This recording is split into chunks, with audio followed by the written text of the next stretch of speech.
We make things. We use our hands, minds, and machines to build, to fix, to improve. We're known as do-it-yourselfers, home improvement fans, fix-it fanatics, inventors. At our core, though, we're all makers.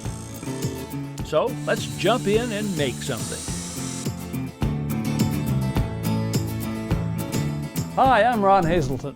Today's show is all about sunshine, wine, and outdoor living. Wooden decks are great places to cook out and just hang out. But over time, Mother Nature can take her toll, leaving what was once fresh and new-looking dirty, dingy, and faded. Well, here's a one-day deck rejuvenation project that will restore your deck to its original glory. Oftentimes, sunshine is a good thing and something we want more of, especially inside our homes. If you don't have enough windows to let the sun in, what about adding a tubular skylight? It's considerably easier than you may think. It's time to head out to the workshop for a project that's fun to make and perhaps even more fun to use. A modular wine rack that can grow to accommodate your expanding collection. You know, sometimes a deck like this looks so bad, it seems like there's just nothing that can be done with it. But restoration of this deck is not only probable, but it's virtually guaranteed. It's been several seasons since this deck last received any TLC. As a result, the wood is dried, cracked, and discolored, and the previous finish is badly chipped, peeling, and in heavy traffic areas, mostly worn away. Another troublesome symptom is protruding nails, caused in part by the deck boards repeatedly getting wet and then drying out, a process that can actually push the nails upward. So the first step is to reset the fasteners flush with the surface, using a hammer and drift pin to avoid denting the wood itself. The deck boards also have two additional problems.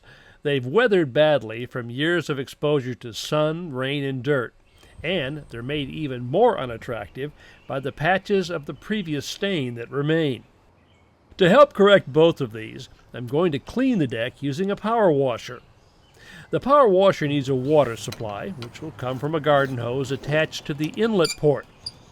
On the water outlet side, I'll attach the high-pressure hose, then connect it to the power wand.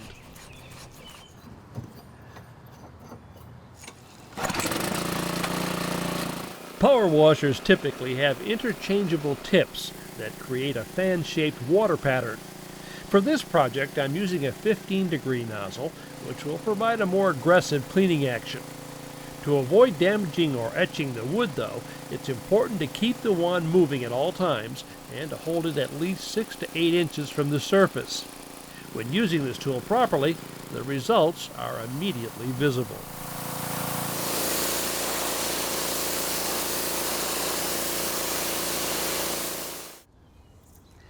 Now this came out pretty well just with the power washer, but I'm going to take one additional step here. I'm going to apply a deck cleaner and brightener just to take off any residue and lighten up some of the darker spots. Before beginning, I'm wetting the grass and shrubs near the deck. This will dilute any cleaner that runs off the edges. I'll also repeat this after completing the cleaning and brightening step.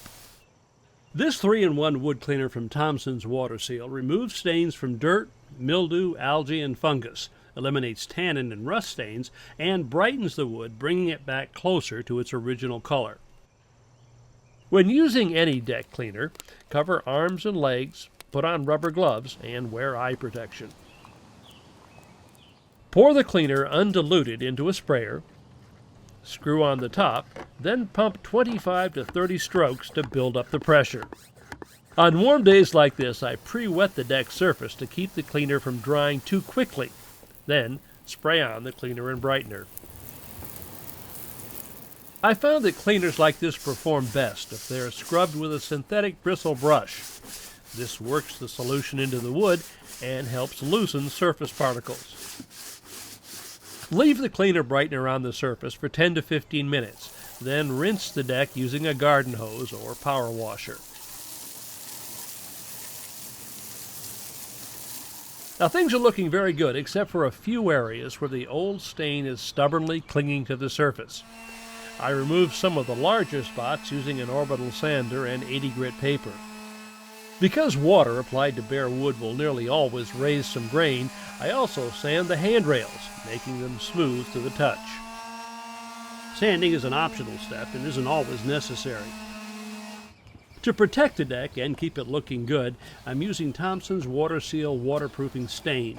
Now, this product contains elastomeric polymers that help the dry stain expand and contract with the wood during temperature fluctuations, reducing cracking and peeling.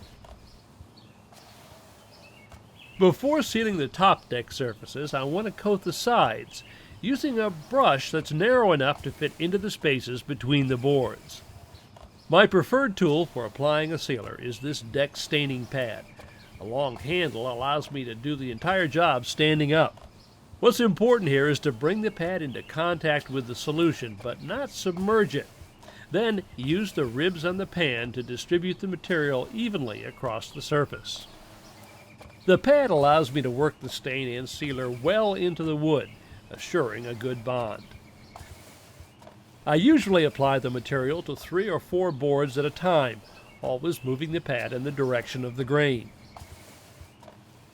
Re-wetting the pad frequently ensures an ample coating that's evenly distributed. This sealer also has acrylic polymers, which greatly improve resistance to scuffing and marring. Another thing I like about this combination stain and sealer is that it can be applied to damp wood. This means cleaning and coating can be done in the same day.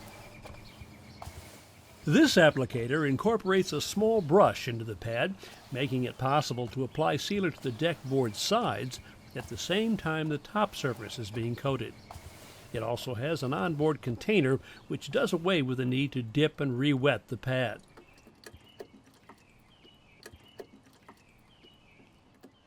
The thumb dial and trigger determine the flow rate to the applicator head. I prefer a smaller pad when it comes to applying material to railings and balusters. On vertical surfaces, apply the sealer from the bottom to the top to avoid drips and runs. This sealer dries to the touch in about 2 hours and is resistant to mildew and UV damage from the sun. Because it's semi-transparent, it does an excellent job of concealing any color variations in the wood itself by creating a blended yet natural look. Well, although it may have looked hopeless in the beginning, you've got to admit, this turned out beautifully. And it's a project that you can do in a single day.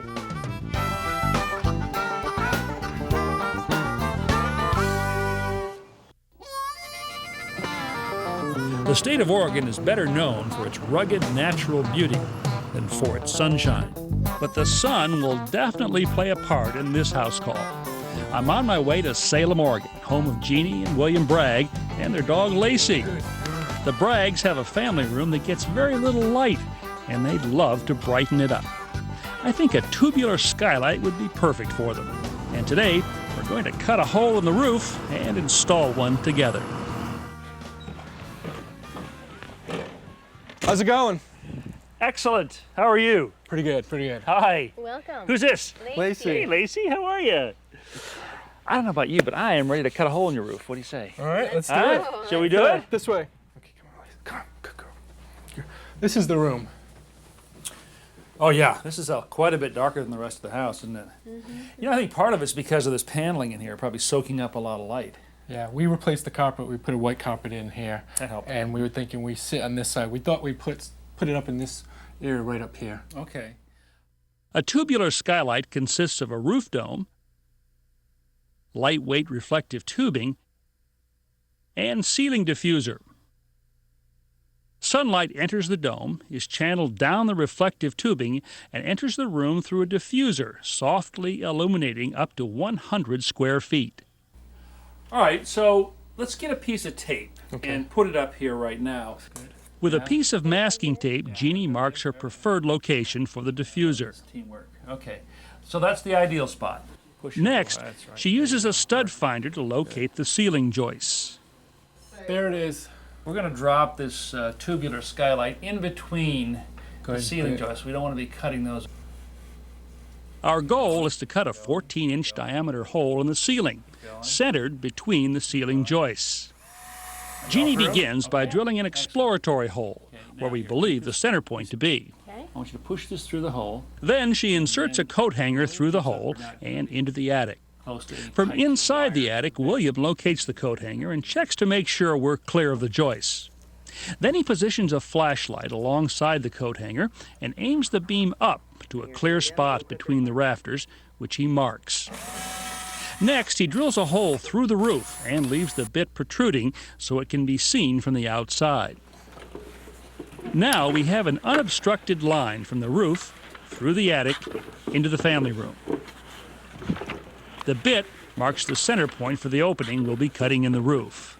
William, this is the flashing that eventually the skylight dome is going to attach to. Right now, though, I want to get it centered over that drill bit, so if you get directly over it, look down, and let me know if I need to move this a little bit. That's looking pretty good. Right there? Yeah, right there. All right, now I want to take this lumber crayon right here and draw a circle on the inside of this, right up next to the edge. Okay? The flashing acts as a template for the opening we'll soon be making. Great. Excellent. Okay, looks good. So we're about to cut a hole in your roof, Right. which is what I've been waiting for. Right. That's why I came. Exactly. This is what I was a little worried about. One thing I don't want to happen is to have this fall through and punch a hole in your ceiling. I agree with you. Okay, so this is a little technique we can use to prevent that from happening. This is just a screw. I'm going to put this about 3 inches or so from the edge of the cut. By slipping the end of a pry bar over the screw head, we've now got a handle that will allow us to keep a grip on the cutout. Finally, the moment William has been anxiously anticipating. Using a reciprocating saw, I begin cutting that hole in the roof. Okay, William, want to give it a try? Sure, I'll Okay, try. I'll get out of your way here. All right. Okay.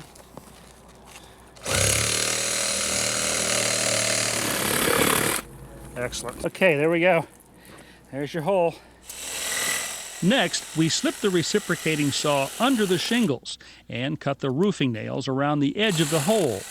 This will allow us to slip the flashing underneath the shingles. We secure the flashing to the roof with a few screws. Okay, William, go ahead. With the flashing in place, we slip a section of reflective tube through the center, then set the plastic roof dome in position and secure it with screws. Okay, guys, time to cut your ceiling now. We've destroyed your roof, now your ceiling. Now it's time to cut a hole in the family room ceiling for the diffuser. A drywall saw gets the job done in a couple of minutes. What we're going to do now is we're going to construct a long tube, which is going to go up through that hole and connect to that piece that we put up on the roof. Okay. It comes in sections like this, and what I want to do is ask you guys to go ahead and hook these together. First of all, start by putting these tabs in these slots right here. Okay. Just go ahead. We assemble the individual solar tube sections by simply inserting tabs through corresponding slots. Okay, I think we're ready to go. Okay, now this is aluminum tape. It's got a peel and stick backing on it, so peel the back off it, William, if you will. Okay. We're going to put this right on top of the joint. Okay. The tape will hold the sections together and prevent light from leaking out at the seams. Burnishing or rubbing with a cardboard roller ensures a good seal. Okay, Jeannie, can you pick that up now for 1 sec? We're going to assemble the first two sections. That one goes right inside here. Okay, about 1.5 inches. We assemble the sections by simply inserting one inside the other and then taping the joints. Down this joint right here.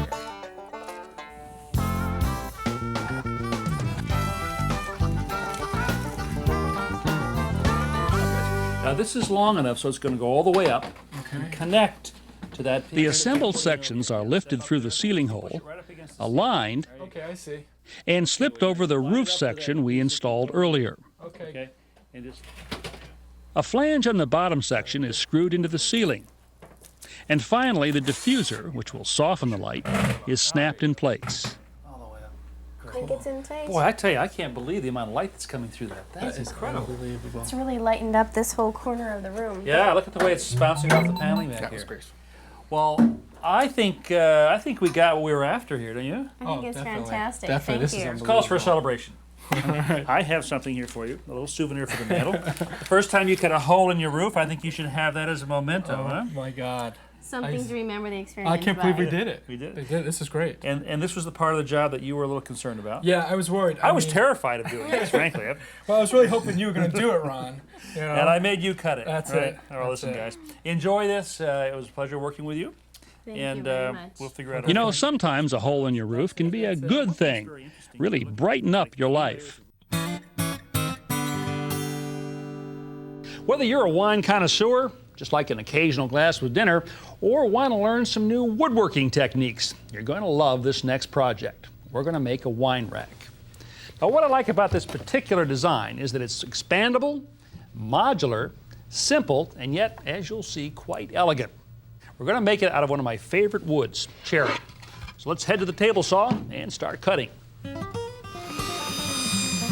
I'm cutting several pieces of wood to two basic sizes. These 6-inch by 12-inch pieces will serve as end panels, while narrower 3-inch by 24-inch cross rails will hold the bottles themselves. With all the wood cut to size, I'm about to cut several notches or dados. I'll put 4 in each end panel and 4 in each cross rail. These dados will actually lock the cross rails and end panels together.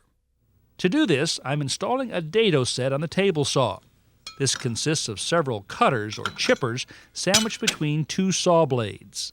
And I've made a couple of other additions too. I've added what's called an auxiliary fence, just a piece of wood, onto my miter gauge. There's some sandpaper glued to the front here to keep the wood from slipping. And I've clamped this stop block on right here. Now that allows me to put the piece of wood in exactly where I want it, so that dado is going to be cut precisely 1 inch from the end. Each time I put a piece of wood in here, I'll simply slide it down into contact with that block and make our cut. Now, one other thing we're going to do here to keep my fingers away from that blade, I'm going to clamp the wood on like that, and I can hold this further back.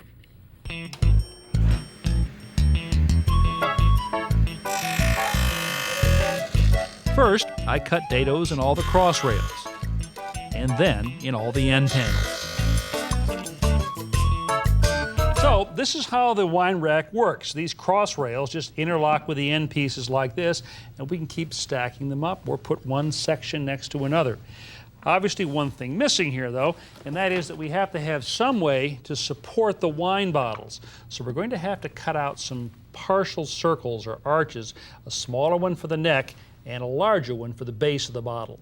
And we'll do that over here on the drill press. We're going to cut out these arches with a hole saw. I've clamped a fence to the drill press right here, cut a hole away using the saw itself so that I can position these right up against the edge like this, hold them in place. We'll just turn this on. I select hole saws that are slightly larger than the diameter of the bottle neck and body. First, I make the arches that will support the lower portion or body of the wine bottles. Then I switch to a smaller hole saw to cut semicircles that will accommodate the bottle necks. Finally, I use a drum sander installed on the drill press to smooth the edges. An orbital sander is the best tool for smoothing the flat surfaces. Finally, to bring out the natural beauty of the cherry, I apply a couple of coats of tung oil. I've applied this oil quite liberally, and after it's been sitting for just a few minutes, I want to wipe off the excess with a clean cloth. You never want to let this dry on the surface, otherwise you can end up with something that's a little bit sticky. Well, believe it or not, here's our wine rack, large enough to hold 15 bottles of wine. It kind of goes together like a set of Lincoln logs. Take a look.